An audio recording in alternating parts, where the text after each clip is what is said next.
إن في خلق السماوات والأرض واختلاف الليل والنهار لآيات لأولي الألباب الذين يذكرون الله قياما وقعودا وعلى جنوبهم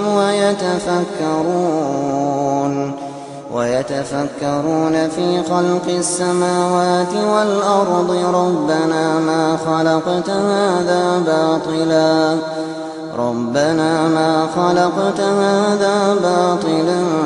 سبحانك فقنا عذاب النار ربنا إنك من تدخل النار فقد أخزيته وما للظالمين من أنصار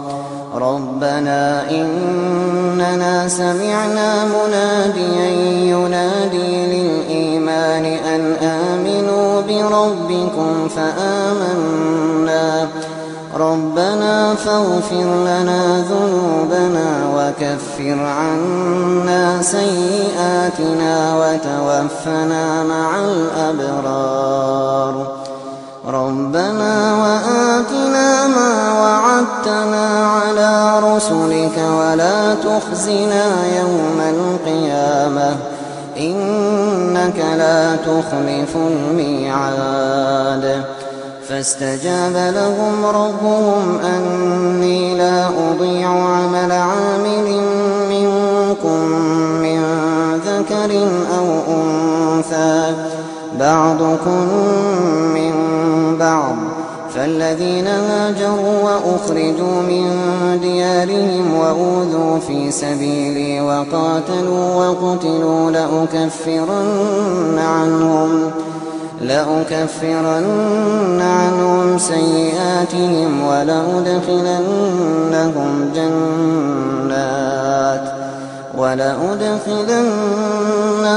جنات تجري من تحتها الأنهار ثوابا من عند الله والله عنده حسن الثواب لا يغرنك تقلب الذين كفروا في البلاد متاع قليل ثم مأواهم جهنم وبئس المهاد لكن الذين اتقوا ربهم لهم جنات تجري من تحتها الأنهار خالدين فيها نزلا من عند الله وما عند الله خير للأبرار وإن من أهل الكتاب لمن يؤمن بالله وما أنزل إليكم وما أنزل إليهم خاشعين لله لا يشترون بآيات الله ثمنا قليلا أولئك لهم أجرهم عند ربهم إن الله سريع الحساب